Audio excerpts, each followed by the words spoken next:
Good afternoon and welcome to Occidental's second quarter 2024 earnings conference call. All participants will be in listen-only mode. Should you need assistance, please signal a conference specialist by pressing the star key followed by 0. After today's presentation, there will be an opportunity to ask questions. To ask a question, you may press star then 1 on your touch-tone phone. To withdraw your question, please press star then 2.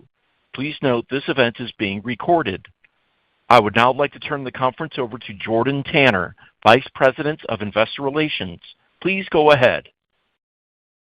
Thank you, Drew. Good afternoon, everyone, and thank you for participating in Occidental's second quarter 2024 earnings conference call.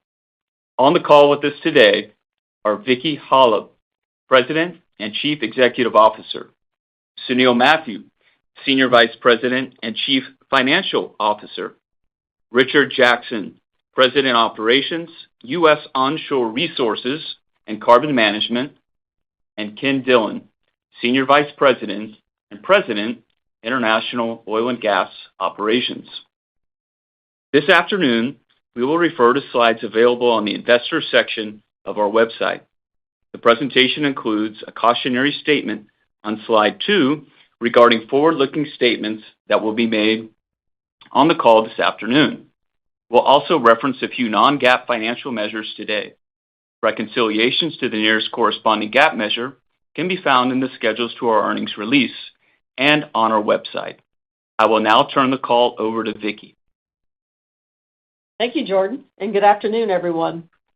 I'll begin today by highlighting another quarter of exceptional execution across our business segments. Our teams delivered strong operational performance during the second quarter. Our technical and operational excellence, paired with a high-quality asset portfolio, continued to deliver value across our businesses. Last week, we further strengthened our portfolio through the addition of CrownRock's assets in the Midland Basin. We were also pleased to announce that our strategic divestiture program is progressing, and we have clear line of sight to meeting the debt reduction targets we set out when we announced the deal last December. This afternoon, I'll cover our second quarter results and operational performance, as well as our CrownRock integration plans. Sunil will then review our financial results and guidance, including an increase in full-year guidance for our midstream earnings. In the second quarter, we delivered Oxy's highest quarterly production in 4 years for both total company and U.S. onshore. This exceeds the midpoint of total company production guidance, generating $1.3 billion in free cash flow before working capital. This was driven by exceptional execution across our business segments, with notably strong Permian new well performance and higher production uptime, along with outperformance in the Gulf of Mexico. We're exceeding our production expectations for onshore new wells across all our basins and are continuing to achieve operational efficiencies as we execute our capital program. This year to date, we've seen approximately 10% improvement in our unconventional well cost compared to the first half of last year, putting us ahead of our planned well cost savings.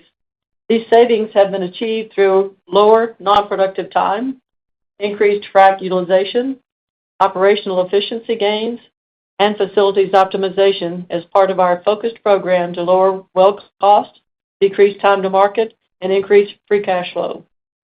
We anticipate further acceleration in time to market in the second half of the year. Importantly, we continue to deliver industry-leading performance in secondary bench development, supporting long-term economics and inventory replenishment. The momentum we are generating on development cost across many facets should translate to capital efficiency improvements as we look toward the end of the year and into 2025. In addition to improved capital efficiency and continued well performance leadership, our teams have driven down lease operating expenses across our domestic assets to enhance our cash margins. In the second quarter, our per BOE lease operating expenses decreased over 60 cents a barrel, a 6% improvement relative to the average of the prior 3 quarters. We have several more optimization initiatives planned for the second half of the year, which should give us a favorable outlook toward year-end. For example, in our Permian EOR business, we are finding ways to utilize CO2 more efficiently in our reservoirs. We're also optimizing our artificial lift, which has led to reduced failure rates and associated downhole maintenance costs. In the Delaware Basin, we've decreased water disposal costs by doubling the volume of water recycled relative to the first half of last year. Water stewardship remains a key priority in our operations, and I'm pleased to highlight a recent milestone in which we recycled a cumulative 50 million barrels in our Midland South Curtis Ranch treatment facility. In addition, we have now recycled over 150 million barrels in our New Mexico operations since 2019. Overall, we have built solid oil and gas segment momentum as we move into the second half of 2024.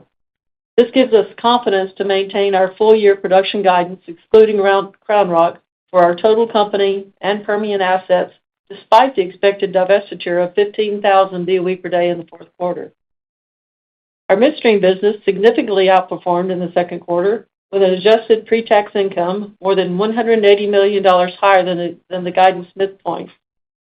Our domestic gas marketing teams followed up on the success of their first quarter by utilizing their extensive market intelligence and transportation capability to benefit from regional pricing dislocations.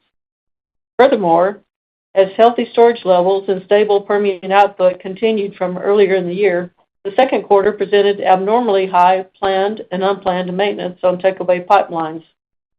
Our teams capitalized on this opportunity, highlighting the value the diversity of our asset base provides. As we look ahead to the second half of the year, we anticipate fewer opportunities for optimization after the Matterhorn pipeline is placed in service, which is expected in the coming months. However, our teams will be prepared to act if additional bottlenecks arise. Looking now at our low-carbon businesses, we're excited by the advancements we're making. As construction of Stratos, our first direct air capture facility, moves forward, our low-carbon ventures team continues to demonstrate that demand for carbon dioxide removal credits is growing.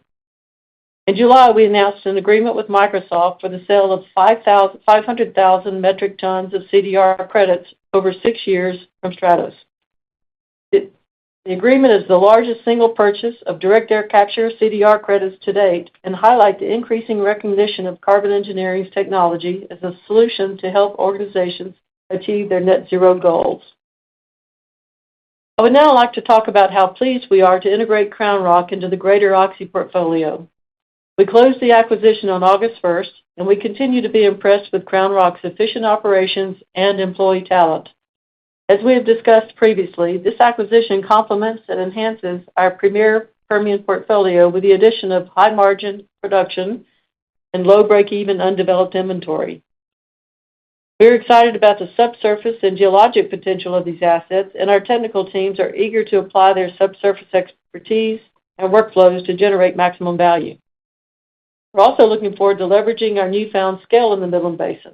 Over the years, we've seen how scale has driven significant technical advancements and operational efficiencies in our other basins.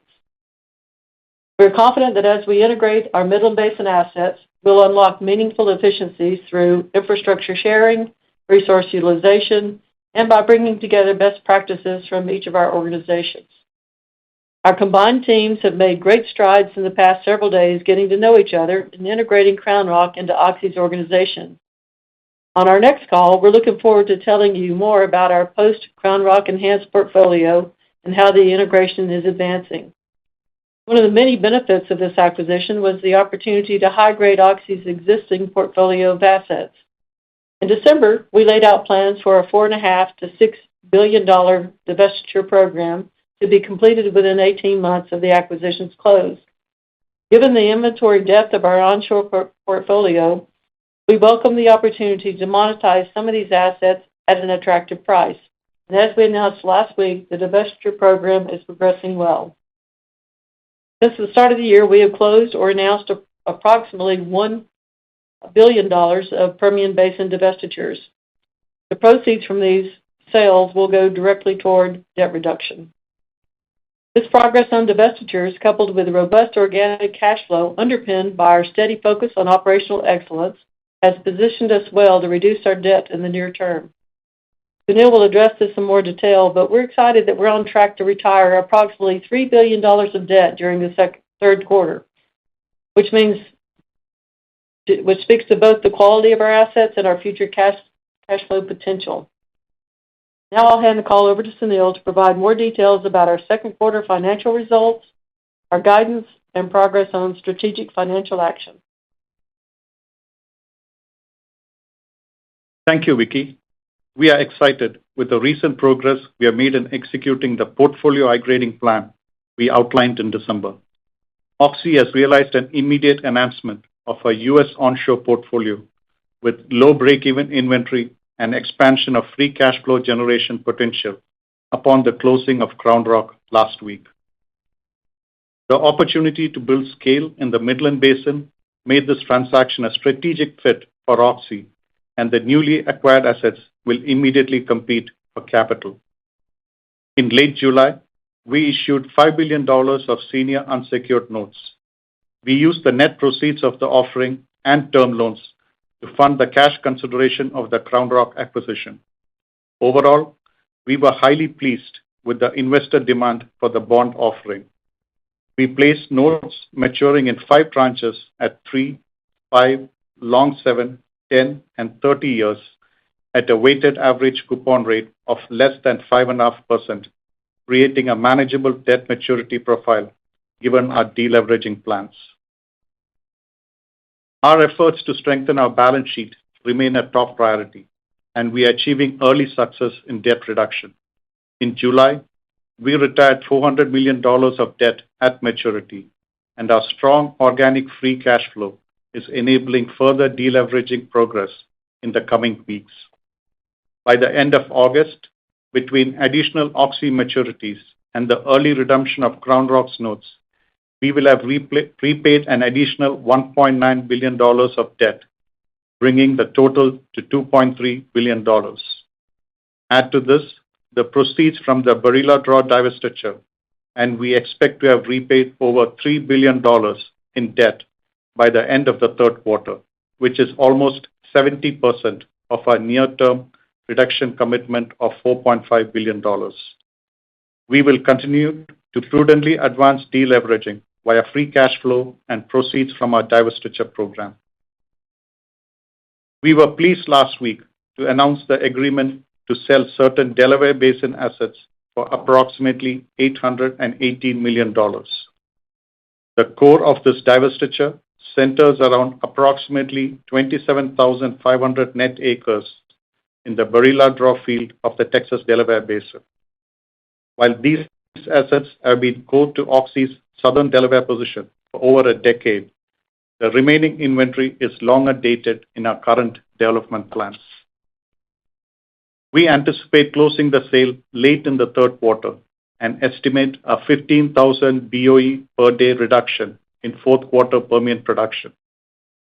Separate from this transaction, we also announced additional completed dispositions from earlier in the year involving several smaller undeveloped acreage positions throughout the Permian, approximately $152 million in total.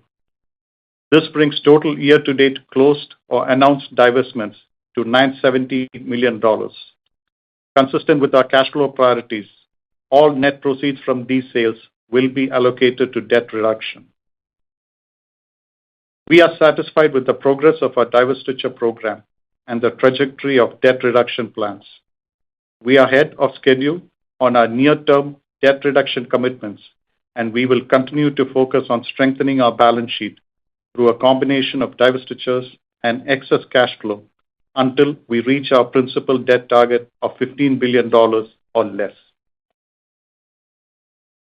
In the second quarter, we generated both an adjusted and reported profit of $1.03 per diluted share and exited the second quarter with $1.8 billion of unrestricted cash.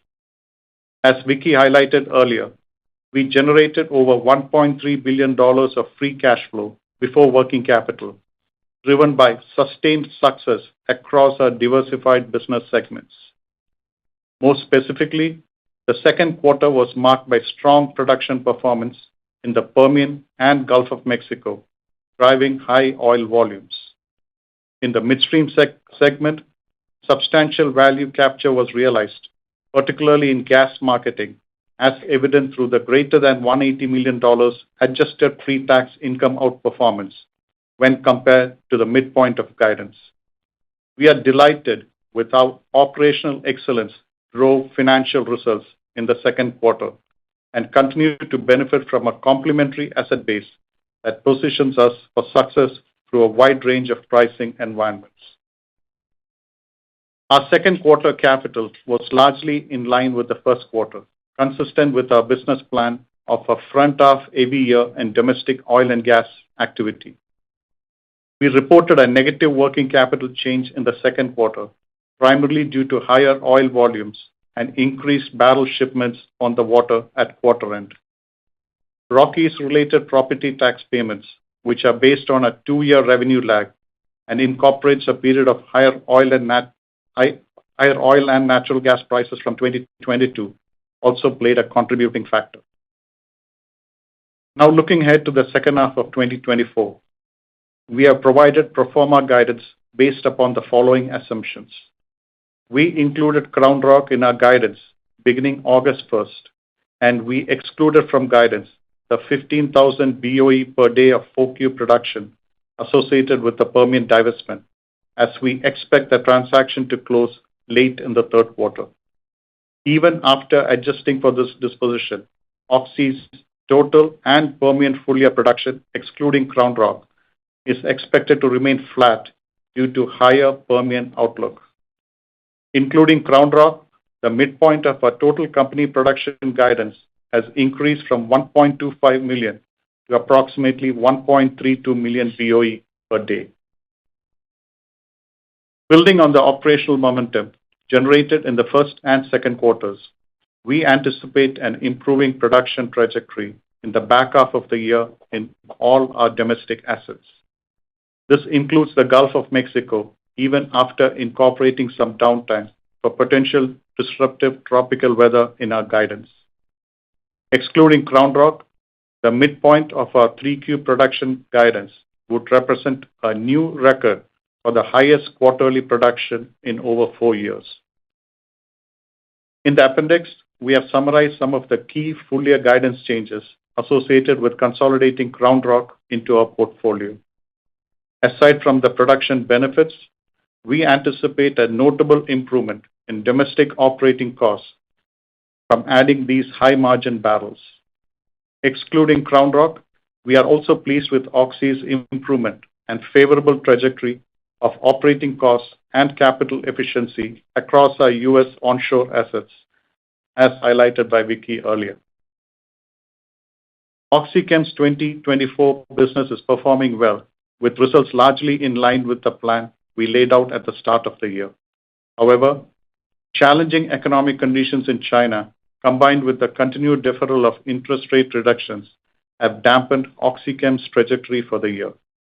As a result, we are revising OxyChem's full-year guidance down to a range of $1 to $1.1 billion. We continue to anticipate that 2024 will be another strong year for OxyChem by historical standards.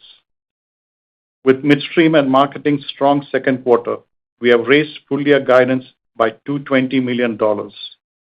We anticipate a more muted third quarter as additional Permian gas takeaway capacity is expected to come online, reducing gas marketing optimization opportunities.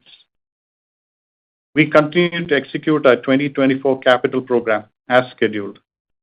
While the legacy Oxy capital will decrease in the second half as a result of tapered domestic activity, maintaining Crown Rock's 5-rig program will reshape the investment profile as we increase the full-year total company net capital range to $6.8 to $7 billion. In closing, I want to discuss how Oxy is delivering on the financial milestones we laid out in December. A sustainable and growing dividend is the foundation of our shareholder return priorities.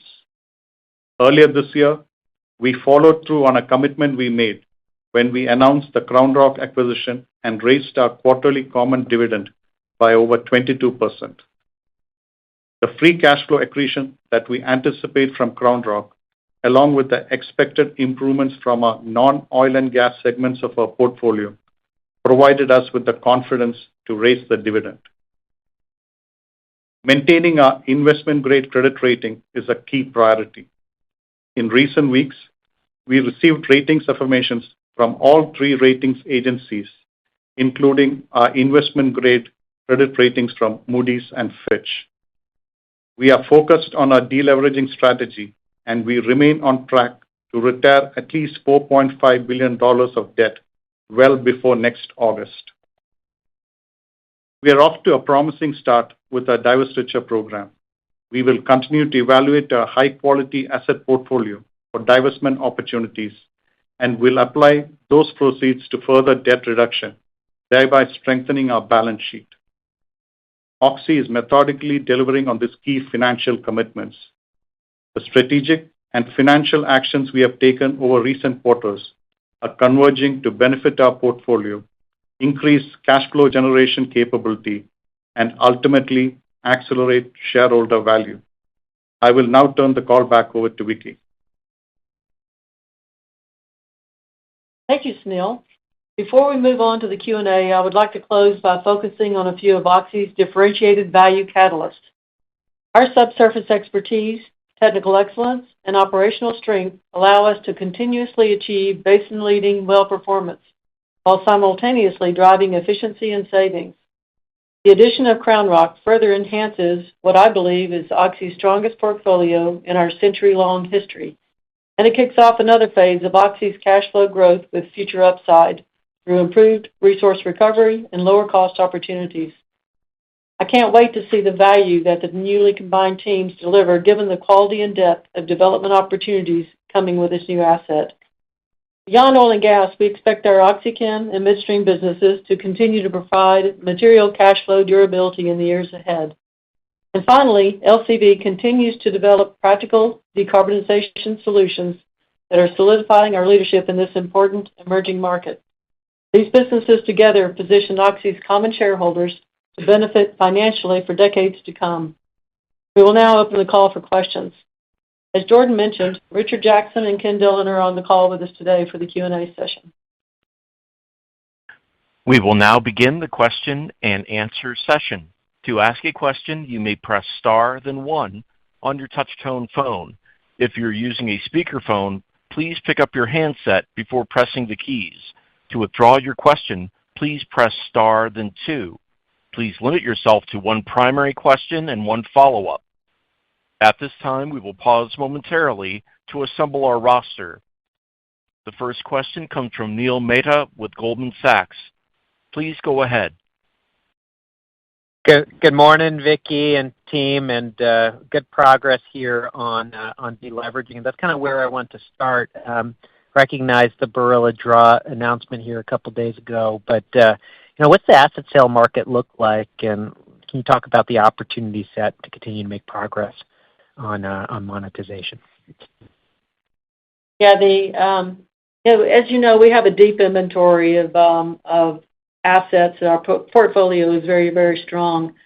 And I certainly appreciate your interest in the details, but we feel like talking in detail about what the assets would be would compromise our ability to maximize the value of those divestitures.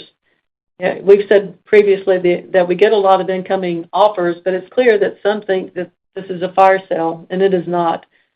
This acquisition has actually enabled us to improve our inventory quality and scale, which provides us now the opportunity to bring forward value. And that's what we did with this Crown Rock acquisition. It's not that the assets that we just sold weren't, as Sunil said, a part of our core for 10 years. It's that we knew that we needed to bring forward the value to our shareholders, and we did it in a way that makes our inventory stronger, so it was the best possible way to do it. But in terms of talking about the other assets, I can just assure you that we have high confidence that we're going to be able to achieve our debt reduction targets.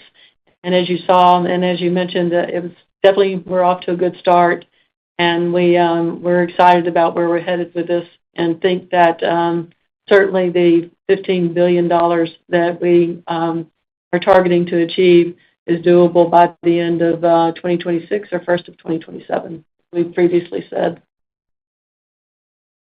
Thanks, Vicki. And then just to follow up on the Crown Rock acquisition, just building off slide 27, just your early thoughts, recognizing you're going to give us more next quarter on potential synergies and thoughts about the production profile.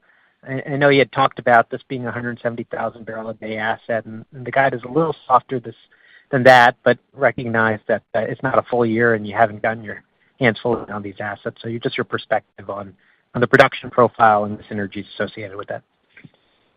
Now, bearing in mind that with the SEC rules and regs, our teams have had the opportunity to get together and to talk, but not to dive into the details or their plans. And so we've had now just a week for the team to start looking at what the situation is now with Crown Rock, and we're again incredibly excited about the assets. But I think Richard's team, you have found some additional details that have differentiated what we were expecting versus what happened over the past couple of quarters. Yeah, that's great. Thanks, Vicki. And I'll try to answer this question in a couple of pieces. I'll start with sort of where we're at today. And like Vicki said, I guess the first thing to say, just very excited to work with our new team, and was able to spend some time, after close, in the last week with them, and everything that we thought they would be, they are, and very excited about really the opportunity. So the first part, I'll kind of address where we are, and then I'll go ahead and speak to some of the synergies and how we're thinking about that generally. And then, as I think we said in our prepared remarks, we'll have more updates, I think, as we go into the end of the year. So where we start, again, this plan started, with the rules that Crown Rock really had a 2024 plan that they constructed. We, didn't have a lot of insight to that. And so we've spent time kind of understanding where we are. And lots of positives. The upsides that we saw, not only in a one-year program, but longer term, still see. But as we think about that 170 and our latest guidance, and we're able to talk to the team, a couple of things. One, like us, had some downtime due to some weather events early in the year, and just some other operational downtime that was a part of that. I'd call it more singular events than ongoing. And then, the majority is really well mixed. I think due to their development plans and trying to optimize returns, beyond just this year, that they, really focused on some shallower zones that were a bit tighter spaced, and even a little less horizontal length. And so, there are different reasons they constructed the program today versus what we had originally had in our plan. So we're in the process of deconstructing that, but again, we see that same upside as we roll this forward. I would say it was more delayed in terms of getting to the 170 as we anticipated. It certainly hasn't gone away. A couple of good things to note. I'd say well cost, and again, this applied to Oxy as well, but encouraged by where not only their costs are today, but what they see as improvement opportunities. And so we'll be diving into that. And then, looking at some of the opportunities going forward, I think remain, from a well performance perspective. I think the ability now to compare notes on things like well spacing and even the sequencing of how we develop these stack pay, we see opportunity. And so that'll be a big part of what we're working through for the rest of this year and next year. And then just scale and efficiency. So we can quickly see opportunities, as we think about rig and frac core utilization, and, really that rolls into time to market improvements. And so as you are able to drive utilization of those resources up, we still see time to market. And then, as Vicki mentioned, really the water management. We've been very proud of our water sort of management capabilities, but when we combine with a very strong position and frankly more scale with what the Crown Rock team has put together, I think that's going to deliver cost synergies as well as operational synergies. So to sum it all up, again, excited to be with the team. Same opportunity, same upside. Just we're rolling it forward from where we start today, and we're looking forward to providing more details as we go into the end of the year. The next question comes from Betty Jiang with Barclays. Please go ahead.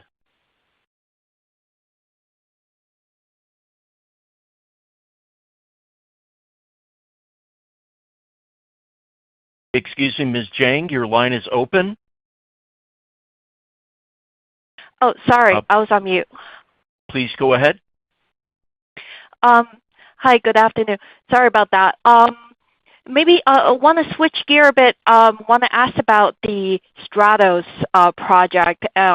Really, congratulations on signing the agreement with Microsoft this quarter, and want to get an update on where that project is today, the startup timing on that, and any goal on what percentage of the carbon credits that you want to sell ahead of time. And yeah, maybe start from there. Great. No, thanks for the question. We're excited, certainly with the Stratos project and the progress, and I'll flip it to Ken after a few remarks to kind of give you more detail on that. But I'd say generally continue to see great progress in the business. Obviously, the sales with Microsoft not only be the largest CDR kind of block sale to date, but really that counterparty meant a lot to us. We know they're very diligent in the way they think about what the product of a CDR can mean to their business, and it's just great constructive dialogue that ultimately rolls into the future market and what that product can deliver. So beyond just the monetary aspect of that, very pleased with that outcome. I'd say the other thing I'd like to highlight, and I think again as we roll into Stratos next year and then think about the future, continue to see great progress out of our carbon engineering R&D team. And so as we think about the core elements of that process, being able to process air, capture CO2 in our sorbent, liquid sorbent, and then how do you efficiently release that and either sequester or use it, we're seeing some very innovative things that we can see direct line of sight to cost down, which is ultimately what we're trying to do as we get into the development. And so those are sort of the catalysts we're paying closely to intentionally. I would say, to your point, we'll continue to monitor CDR sales. We remain very optimistic on the outlook of that market. We hadn't set any specific parameters in terms of what that target is, going forward, but it'll be a major component of our FID criteria for DAC 2 for certain.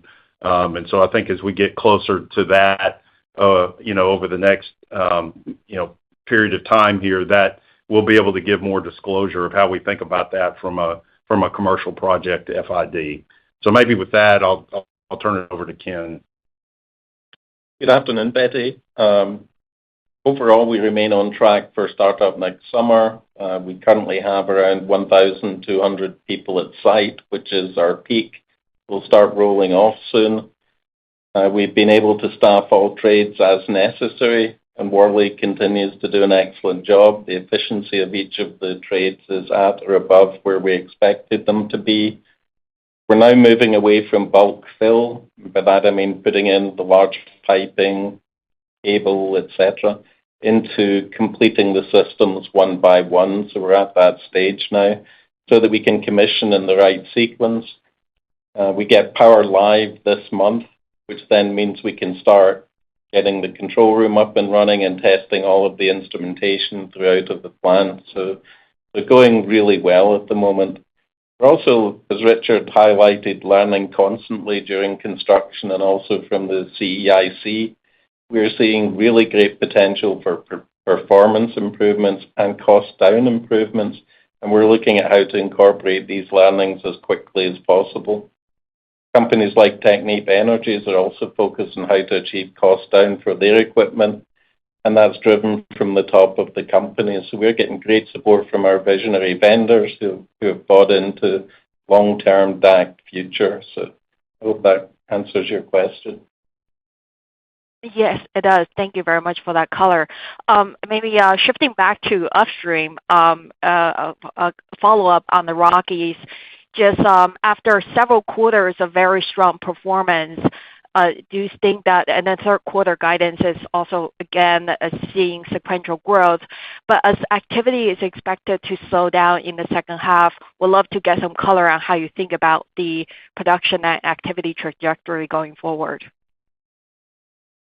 Yeah, no, appreciate that question. The Rockies has been a significant part of our outperformance, really over the last couple of years. So a couple of things going on there. I think, continue to do well in the DJ and the Powder River Basin. So, as we highlighted, I think in the slide, each of those are seeing sequential well performance improvement, even in the DJ where we've been more mature in terms of operation.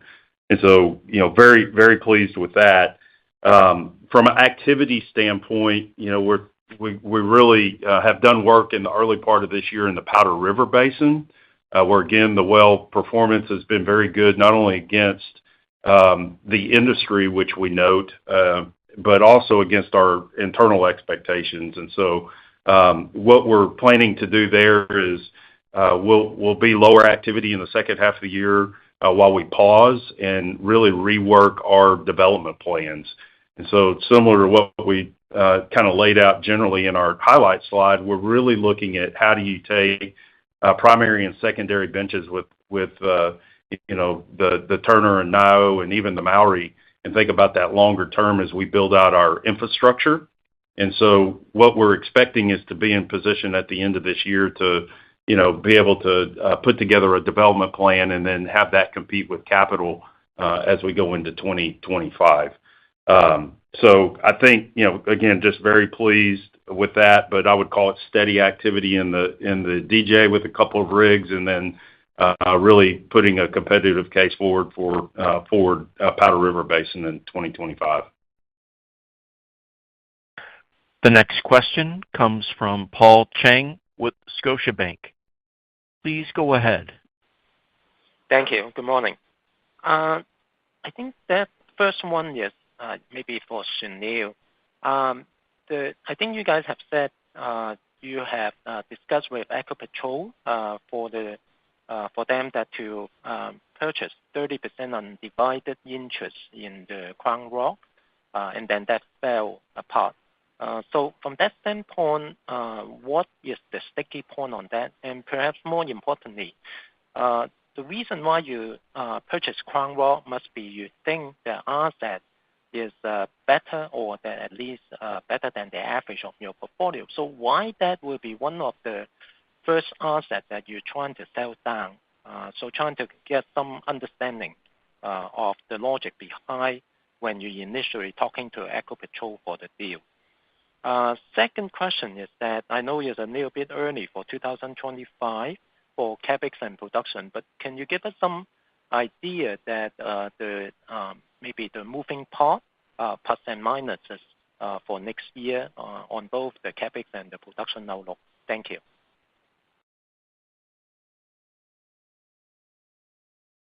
Paul, thank you for the question. I'll take the first question you had, and I can tell you we absolutely believe that the Crown Rock assets, as a combined asset, it is one of the best we've seen. Tim Dunn did a great job of putting together the portfolio of assets that Crown Rock had, and they did a great job of developing it. And there's a lot of really good possibilities in there for continued expansion. And as you know, the inventory came in mostly in our Tier 1 inventory. So the way that worked is that we wanted to buy 100% of Crown Rock, and I actually informed Ecopetrol on numerous occasions that our preference was to purchase 100% of Crown Rock. But as a part of the Rodeo JV, we had an agreement with Ecopetrol within that JV agreement that they had the right to purchase 49% of anything that we purchased within a certain area, and vice versa. If they were to purchase something, we would have had the right to buy 49% of what they had purchased within a given area within the Midland Basin. So we wanted it all, but they also wanted to be a part of it. They saw the assets. They know they were high-quality assets. They wanted to be a part of it.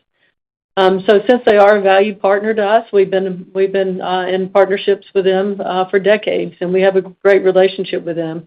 So we negotiated to a 30% working interest that we felt like would be fair and beneficial to both of us. And we worked on that deal from March to just last week, and we thought we were done. But President Petro of Colombia didn't approve of it. He's made it very clear to the world that he's anti-oil and gas, anti-fracking, and anti-U.S. And with those three strikes, he pretty much dealt the Ecopetrol out of the deal.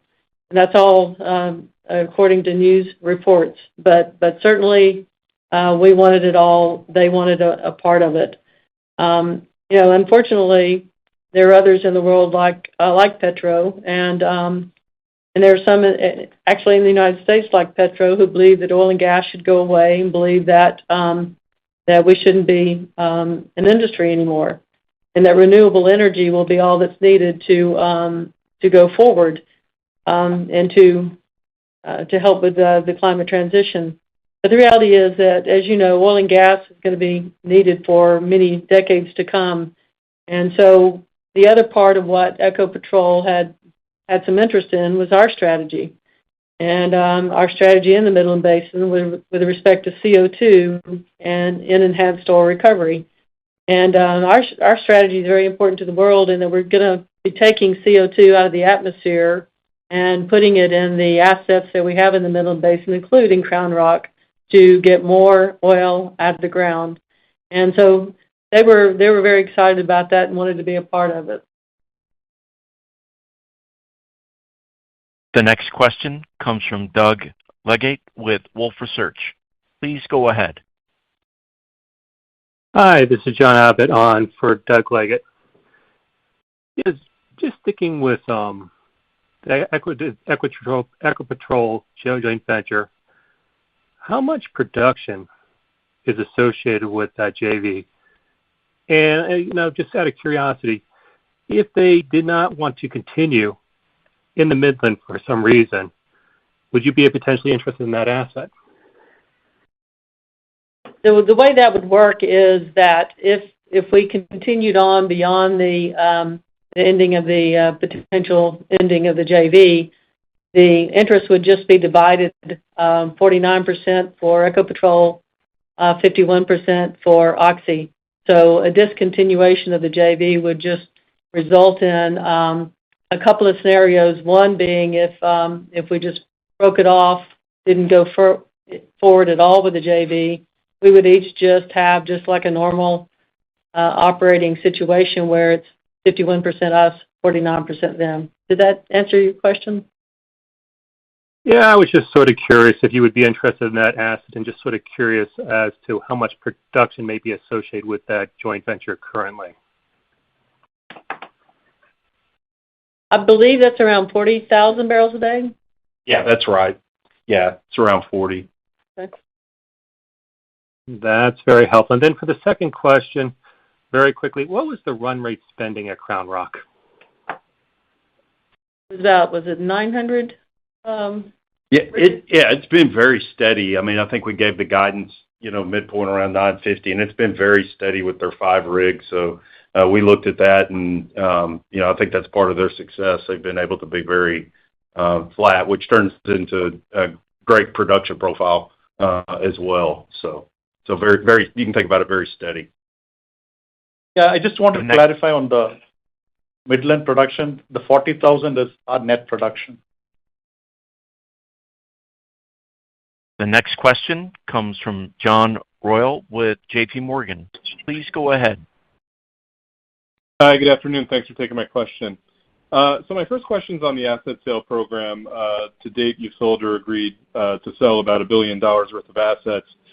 Is there anything you can offer on the lost cash flow you expect from these assets? We know the production impact from Barilla Draw, but I was just wondering on the cash flow side if there's anything you can give us there. We can't yet because we really haven't made decisions on what the next set of divestitures would be. we're still under evaluation of that. Okay. Yeah, I was just referring to the $1 billion that you've already announced. But okay. So my follow-up is just on the DAC program. Maybe you can talk about how it's developing, kind of looking past Stratos. Are you in serious or advanced discussions with potential partners and/or licensees for future DACs, or do you expect that those discussions would ramp once you have sort of a proof of concept out there with Stratos being operational? Just trying to understand how you expect the program to evolve post-Stratos.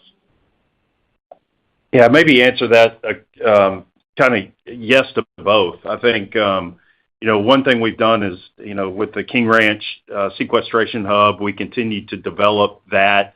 We're pursuing really across all of our sequestration hubs in the Gulf Coast are, stratigraphic wells that prove the subsurface storage capability. We're going through permitting for Class 6 wells, and so we've really put, that sort of front-end work together to be able to accommodate both direct air capture and our point source, and that continues to go well.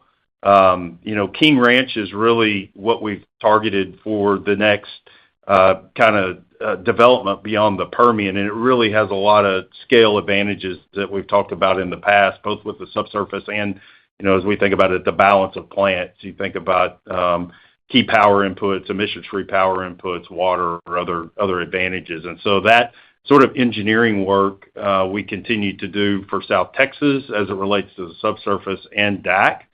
But yes, to your first part of the question, which is we do think it's really important to see Stratos as we continue to show that this great line of sight on cost down, both in Stratos and the construction, and then as it turns into operations next year, and also how we think about the Carbon Engineering Innovation Center and the R&D improvements that Ken and I talked about earlier roll in. And so we do feel like from a milestone going into next year, getting, this plant online, we're able to incorporate some of these learnings already into that process as we begin ramping up that capacity next year. We think that's a really important thing to factor into that South Texas FID, in addition to the continued CDR sales that I mentioned earlier. And the last thing to say, the exciting part about that King Ranch development, that's really, a 30 million ton per year hub. And so you get these tremendous economies of scale that we really think add to the R&D improvements in terms of a cost down. And so that's really how we see that play out. If you go back to our early sort of presentations on the development plan into the next decade, that's a big part of that ramp up. So let me stop there, and hopefully that answered some of the intent of your question. The next question comes from Roger Read with Wells Fargo. Please go ahead. Yeah, thank you, and good afternoon. I guess I'd kind of like to come at the question on the cash returns. Comments were made in the presentation on the catch-up calls yesterday.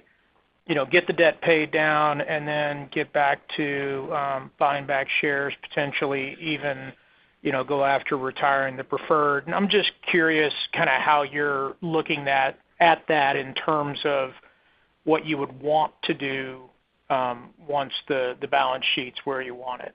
Meaning, do you want to get all the way back to buying back the preferred again, or does it make sense to be a little more steady with the share repos, raise the dividend, and then leave yourself the flexibility for acquisitions?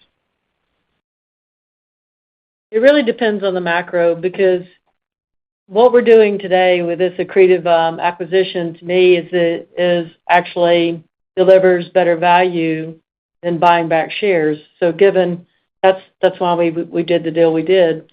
But share repurchases still is a part of our value proposition, and especially given the fact that our share price is so much lower than we believe where it should be.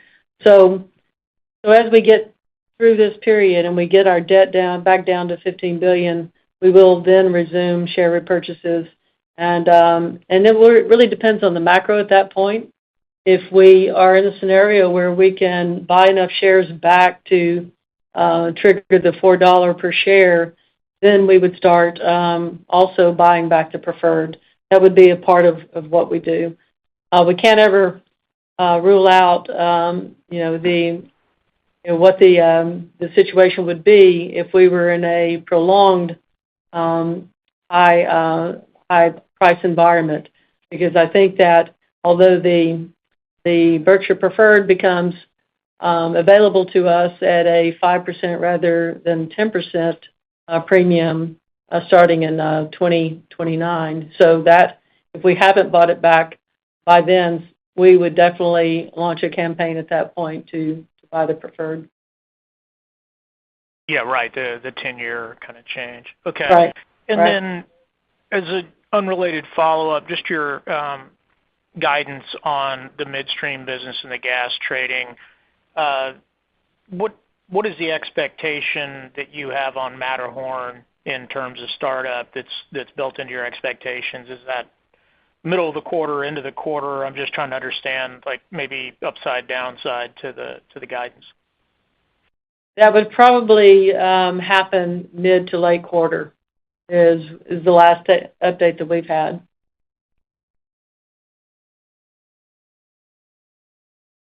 The next question comes from Neal Dingmann with Truist Securities. Good afternoon. Thanks for taking my question. My first question, Vicki, is just on the Gulf of Mexico. Specifically, could you give some color as how active you might be with tiebacks through the remainder of the year? I think you've got a lot of opportunities there, and then maybe even, look at all the exploration opportunities. I'm just, given all these opportunities you have, do you anticipate a bit more startups there on the exploration side starting next year? The exploration, it won't be as aggressive as it's been in the past because of the fact that we've launched an evaluation using data analytics and AI, and what we want to do is give our teams the tools that we believe will help even further understand what's happening in the subsurface of the very complex deep water prospects within the Gulf of Mexico. But the exciting thing is we have numerous other things that we can do in the Gulf of Mexico that Ken can describe. Thanks, Vicki. I think overall the teams are performing really well on all fronts. The base, including primary, exploration, and the water flood designs. On the base, for example, as a result of recent OBN seismic data, we moved further northwest at one of our fields and brought on a 15,000 barrel a day well, which came on in early May. From further analysis of the OBN data, we're seeing more potential in that area than others. In exploration, we're currently involved in two recent discoveries in GOM, Ocotillo and Tiberius. Ocotillo can tie back to Marlin, Tiberius to Lucius. These are like 3.5 mile to 8 mile tiebacks. Both projects are going through our process to FID at the moment, and we can discuss more after sanction. We're continuing our water flood project designs. We'll be capable of commencing execution next year. These have the potential to add substantial low-cost reserves, and these projects are in our wheelhouse as a company where water flood is one of our strengths. And operationally, we've safely completed all our major turnarounds for the year, so very positive overall in GOM as we lean into the AI pilots that Vicki highlighted earlier. Great update. And then just a second on OFS services. I'm just wondering, are you seeing any, given sort of the recent volatility or maybe downturn, a little bit downturn in oil, have you seen any recent softness, and just wondered how different prices, OFS prices, might be trending onshore versus offshore? Let me just start, and then Ken can provide some better detail. I just wanted to make mention, certainly seeing improvement in overall capital efficiency or well cost or facilities, and we wanted to highlight that in the slide, mainly because the teams have really been engaged this year, upfront improving operations, but also engaging with our service contractors to find how do we drive utilization up and how do we create this sustained kind of program. So we highlighted the the 10% year to date on well costs, which we think is a tremendous value add as you roll that into 2025, in addition to the OpEx improvements that Vicki highlighted. But let me stop there. I just want to say thank you to the teams and turn it over to Ken. Yeah, same as Richard. Onshore U.S., from a supply chain perspective, we see deflation continuing. Between, say, last summer and the end of this year, we see north of 10% rolling through in our drilling and completion basket. We also see OCTG significantly higher than that in terms of deflation, which also benefits all the other functions. We see continued focus by the contractors to improve efficiency and technology, so e-fleets, auto-frac.